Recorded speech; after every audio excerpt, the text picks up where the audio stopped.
Bonjour, voici comme convenu la vidéo qui a été enregistrée le 21 septembre et qui complète celle que j'ai déjà diffusée, qui avait été enregistrée le 12 septembre avec le titre « Sommes-nous en train de nous réveiller d'un monde virtuel ?» La dernière fois, donc, on était en visite dans un vaisseau qui était aux commandes de notre avatar terrestre. Et cette fois-ci, nous avons fait une hypnose non guidée par rapport aux questions avec des personnes différentes, avec Évangéline et Cathy, que je remercie chaleureusement de leur participation. Et je me suis aperçue que le sujet était vraiment complémentaire, à la fois traité différemment mais complémentaire du sujet du 12 septembre 2024. Donc c'est pour ça que j'ai fait ces deux vidéos et que je les ai mis en ligne.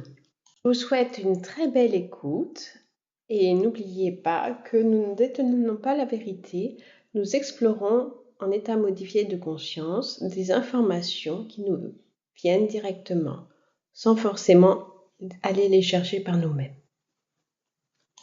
Cathy, décris-moi où tu es. Je suis dans l'espace. Et là, il y a le néant et les planètes. C'est bizarre, c'est néant et planètes. Pourquoi on t'emmène dans ce néant et vers ces planètes? Alors, je ne comprends pas cette phrase. Ils nous disent dans le néant se cachent des choses sous-jacentes. Demande, qu'est-ce que c'est les choses sous-jacentes? Ce sont comme des questions que tu te poses et les réponses y sont. Oui. Évangéline, où es-tu? Et en fait, je passe des sas. Oui. Cathy. Alors, demande-leur si, pour accéder à cette connaissance, ces réponses, est-ce que on peut y aller directement par le néant? Alors, ils disent le néant est à l'intérieur de toi. Oui. On va chercher à l'intérieur de toi d'abord. Aller dans soi. Ils me disent que c'est une porte. Est-ce que, Évangéline, tu as rejoint Cathy? Oui. Je suis dans le vide intersidéral. Quelle est la conséquence d'avoir un miroir dans une chambre? Le miroir ouvre différents portails. Je vois plusieurs portails. Et ils emmènent où ces portails? Sur plusieurs galaxies. Alors, suis un portail. Et je vais voir Cathy. C'est pareil, c'est les portes. Ça peut aussi attirer de mauvaises portes. J'ai vu c'est comme un gris, mais il est plus grand, avec de grands yeux noirs. Et eux, ils viennent souvent sur Terre. Ils ont passé un pacte avec certains d'entre nous pour nous étudier. Ils étudient quoi? La forme pensée. Est-ce qu'ils manipulent les pensées? Oui. Eux, ils sont pas là pour l'évolution de l'humanité, ils sont là pour étudier. Il me dit qu'ils sont pas les mêmes que d'autres qui sont là pour nous aider. Mais ils sont pas là, et ils sont pas méchants non plus. Et il dit bien à ne pas nous confondre avec d'autres espèces. Oui. Alors, quelle est cette espèce? Les Cyclades. Les Cyclades? Oui. Ils confirment? C'est ce que j'entends depuis tout à l'heure. Oui. C'est pas qu'il sourit, mais il a acquiescé. Très bien, les Cyclades. Est-ce qu'ils ont des informations à nous donner aujourd'hui? J'entends le cycle va prendre fin. Oui. Alors, c'est quand cette fin de cycle? En temps terrestre? Très bientôt. Moi, j'entends 2, 3. Est-ce que c'est 2-3 jours? Moi. 2-3 mois. Pendant ces 2-3 mois, qu'est-ce que nous sommes censés faire ou ne pas faire? Alors, ma vision de tout à l'heure du miroir, c'est que derrière ce miroir, il y a des personnes à l'intérieur, certainement les Cyclades, qui ressemblent à des humains, mais gris. En fait, ils ont une apparence blanche-grise. Enfin, même du costume, du blanc. Ils ont une apparence presque humaine. Je dirais même humaine peut-être, mais à quelques différences près. Et j'ai l'impression qu'ils utilisent, en fait, ils montent, ils descendent avec un genre d'ascenseur, mais à chaque étage, il y a la vie d'une personne. Et testé par rapport aux émotions, à la vie d'un humain, en fait, l'émotionnel, le physique.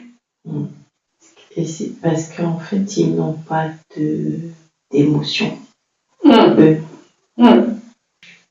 Je dirais qu'ils sont très évolués, ils sont au-delà des émotions.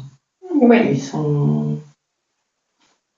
Je les sens ni bienveillants, ni... C'est comme s'ils sont indifférents ou... Neutre. Oui, c'est ce que je veux dire aussi. Alors, ils passent par les miroirs, ils passent par autre chose? Par les reflets. Par les vitres? Oui. Donc, ils nous étudient, mais est-ce qu'ils nous apportent quelque chose en échange? Ils ont apporté quelque chose. Moi, je vois par des changements dans les ADN. Ils ont aussi apporté la technologie. À qui ils ont donné la technologie? À ceux avec qui ils ont fait un pacte pour nous étudier. Moi, j'entends aux compagnons de transfert. Est-ce que vous pouvez voir ce que c'est qu'un compagnon de transfert? J'ai l'impression que ça se passe au niveau de l'embryon, en fait. C'est eux-mêmes qui choisissent où on va être. J'aime pas utiliser ce mot, mais c'est ce que j'entends. Transplanté. Ça veut dire que c'est eux qui décident des parents? C'est ce que je vois, en tout cas. Que ça met en contradiction ma pensée qu'ils viennent choisir leur vie, en fait. Moi, j'ai la vision, le compagnon de transfert, c'est le même que celui qui nous fait la transition entre la vie et la mort et la vie. J'ai le mot Anubis qui vient, mais c'est comme une sorte de péage où les gens font la queue. T'as choisi, ok, tu vas là, tu vas là. C'est eux qui te disent où tu vas après avoir choisi ton chemin de vie. D'accord. Ok, donc on choisit son chemin de vie, ses parents, mais c'est eux qui nous orientent, les compagnons de transfert. J'ai cette vision, oui. Est-ce que le compagnon de transfert a quelque chose à nous dire, celui que vous voyez? Et il confirme que c'est lui aussi qui nous récupère à la mort. Alors ils me disent, vous en faites l'expérience, voilà, c'est ça. Nous, on récolte les données. Nous, on fait l'expérience terrestre avec les émotions et eux les étudient. Oui, parce que ces émotions, oui. J'ai l'impression tout à l'heure, j'avais en vision une planète transparente, un peu comme la Terre. Ils étudient son taux vibratoire par rapport à la nature, les personnes. On me montre qu'ils fabriquent des planètes ou des mondes en fonction de ce qu'ils étudient. J'ai le mot culture. Et à quoi ça sert d'étudier? Regardez à quoi ça leur sert. Où ça va cette restitution? construction d'un monde meilleur.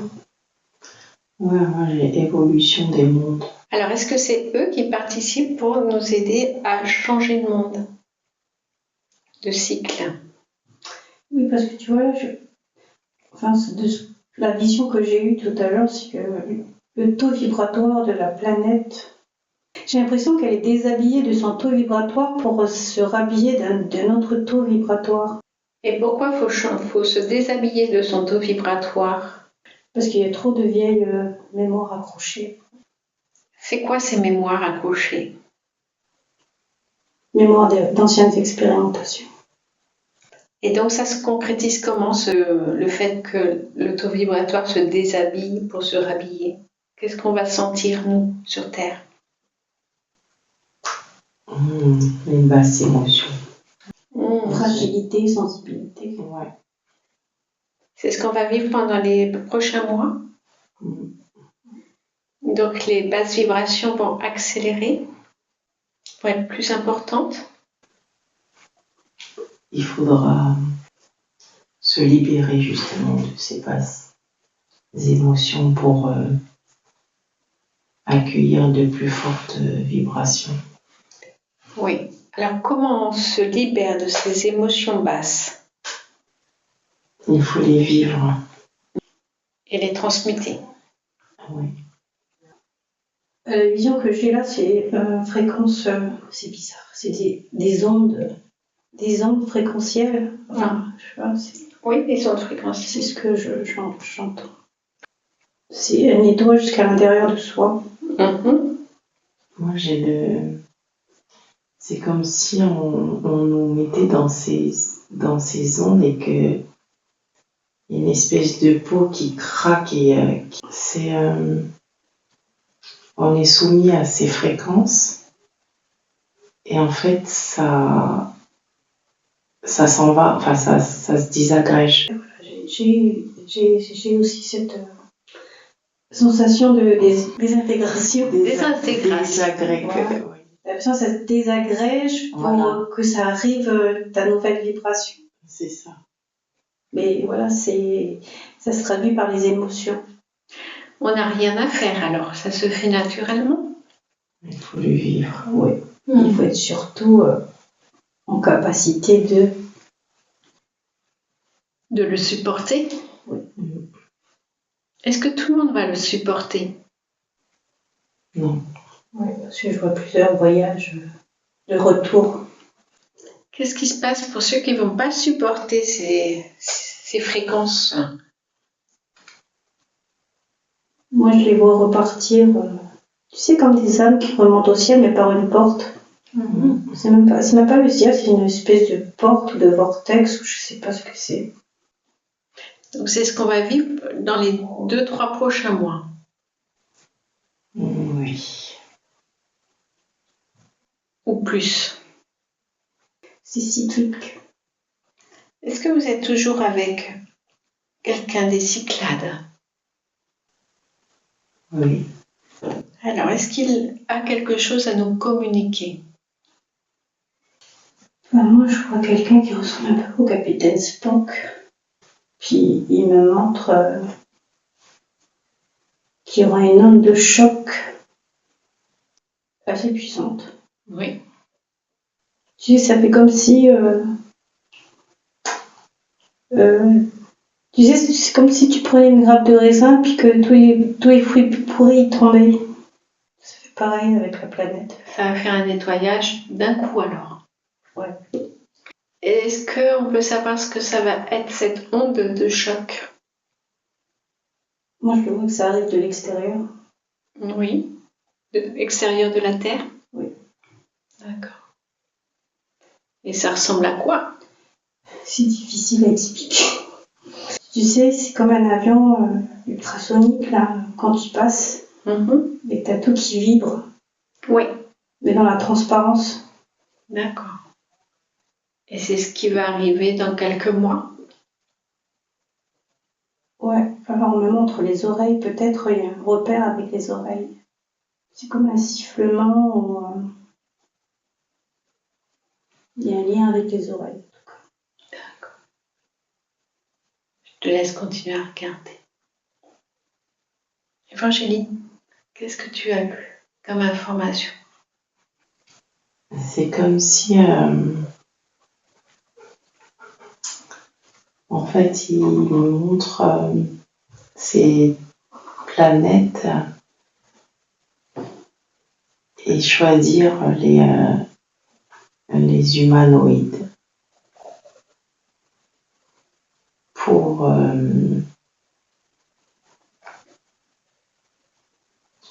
expérimenter cette planète. Alors, est-ce que ça veut dire qu'il y a des humains qui vont pouvoir aller visiter d'autres planètes? Ah oui. J'avais vu des espèces de paquebots, mais de l'espace en fait. C'est pas des vaisseaux spatiaux, mais c'est des gros paquebots de croisière dans le ciel. D'accord. Alors, regarde quelle sorte d'humain va pouvoir prendre un paquebot du ciel et demande pourquoi lui a été choisi. Ils disent ce ne sont pas des humains, ce sont des humanoïdes éveillés spirituellement. Mais en fait, ce que je vois, c'est qu'ils mettent aussi quelques non-humanoïdes aussi. Alors, c'est quoi un non-humanoïde? Ceux qui n'ont pas de sentiments ou de... C'est comme eux, mais c'est pas tout à fait... c'est des gens qui sont dénués de sentiments et ils sont là pour saboter l'éveil spirituel des humanoïdes. Et ils le font, et je reviens aux cultures des planètes. Pourquoi je dis humanoïde? C'est parce que il y a une forme d'humain, mais c'est pas tous les mêmes selon les planètes. Donc, c'est un rassemblement de plusieurs peuples de différentes planètes? Non. On dirait qu'on est cloné, mais qu'on fabrique des vies différentes dans d'autres planètes. Ouais, c'est ouais. Et voir comment on s'adapte, enfin par rapport à la vie de la planète. J'ai l'impression on me montre le clonage. Ouais, c'est pas tout à fait une vie parallèle. C'est vraiment,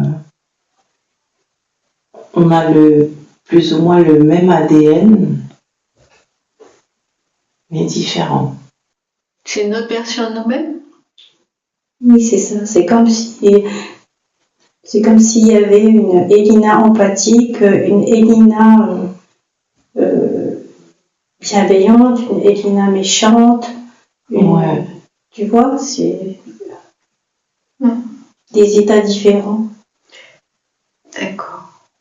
Et ces différentes versions sont envoyées dans différentes planètes? C'est ça. Pour expérimenter différentes choses. Et voir laquelle évolue plus vite ou pas. Selon qu'on est en contact avec les non-humanoïdes. Et ça, c'est qui décide de faire ça? C'est les Cyclades ou c'est les compagnons de transfert? Ou c'est nous-mêmes? C'est pour les Cyclades. Alors en fait, toutes nos croyances, on pense choisir, mais ils nous font penser qu'on pense choisir. Ils influencent nos pensées. Ouais. Et on pense avoir le libre arbitre, mais on l'a pas. Non. On croit qu'on croit en Dieu, mais c'est pas... On fait des croyances, on me dit des croyances existentielles. C'est des programmations. Alors ces programmations, elles interviennent avant l'incarnation ou quand on est sur Terre? Elles interviennent à la création. D'accord. À la création de l'être? Oui. D'accord. Et après, quand on est sur Terre, par contre, on est libre de choisir? Non. En fait, ils reviennent régulièrement pour faire des mises à jour, des petites... hop, hop, hop, toi t'es trop machin, entre mes... Et comment ils interviennent sur nous? Je vois pendant le sommeil, pendant toute la journée. Je confirme plus le sommeil. Est-ce que ça correspond à notre enquête où on s'est vu comme des avatars? C'est un peu ça. Ouais. Et ils interviennent sur nous à distance. Oui. Est-ce que c'est la suite de notre hypnose sur ce sujet-là? Suivi court. Oui. Et pourquoi on revient sur ça? Pourquoi il nous montre à nouveau ce sujet-là? Qu'est-ce qu'on doit apprendre? Moi, j'entends, si vous voulez la vérité, il faut revenir à votre soi. Il faut revenir dans le vide, le néant. Oui. Donc, il faut aller, non pas en soi en tant qu'être humain, mais en soi en tant qu'être qui est l'avatar là-haut. Oui, le soi supérieur. Le soi supérieur. Okay. Comment on peut faire pour accéder à ce soi supérieur? Moi, j'entends l'introspection. Ouais, méditation. Quand on se connecte à notre âme, c'est juste? J'entends, c'est juste, mais il faut aller plus haut encore. Ouais, c'est ça. C'est tout à fait ça. Ouais. C'est au-dessus de l'âme? Oui. Ouais. Est-ce qu'on peut l'appeler conscience? Non. Comment on peut l'appeler? J'entends source mère. Ouais. Donc c'est au-delà de soi. Oui. Et plus haut que ton âme. Et que ton esprit, et que ta conscience, et que ton... Donc on peut dire, quand on est en méditation, je me connecte à ma source mère. Oui. Pardon, Évangéline, je ne sais pas si tu es d'accord avec moi, si tu as entendu la même chose, mais comment connecter, il ne convient pas. Alors, qu'est-ce qu'on peut dire? Le mot connecter, ouais, connecter, c'est bon. C'est en rapport avec... Ouais, c'est ça, c'est relié, mais c'est pas connexion, c'est le lien, c'est je me relie. Ouais, mais c'est plus... J'ai l'impression que le mot connexion, il est obsolète. Ouais. Il y a une nouvelle forme de connexion, entre guillemets, mais c'est plus ce mot-là. D'accord. Moi, je fusionne. Oui, pour faire qu'un. Donc, je fusionne à ma source mère. Oui. Ça fonctionne? Ouais, ça me... Alors, où elle se situe, cette source mère?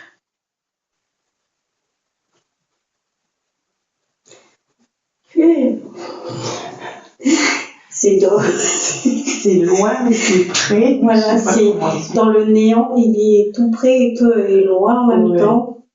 C'est quelque part dans le vide. Le vide qui est en nous. Oui. C'est ça. Le néant qui est en nous. Oui. Oh, ça me frissonne de partout, ça me fait des...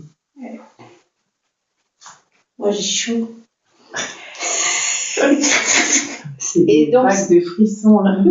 Et ce néant qui est en nous, c'est parce qu'il est élevé en fréquence énergétique. Oui. Oui. Il est au-delà de toute matière. Oui, puisqu'on est au-delà de toute matière. Il est relié à la source. qu'on appelle nous la source. Oui. Ta source intérieure. Oui. Donc finalement, c'est nous à la source mère. Oui. Très bien. Donc on me montre qu'on a cette capacité de changer les choses à l'intérieur de nous-mêmes déjà et ça s'expanse à l'extérieur. Oui.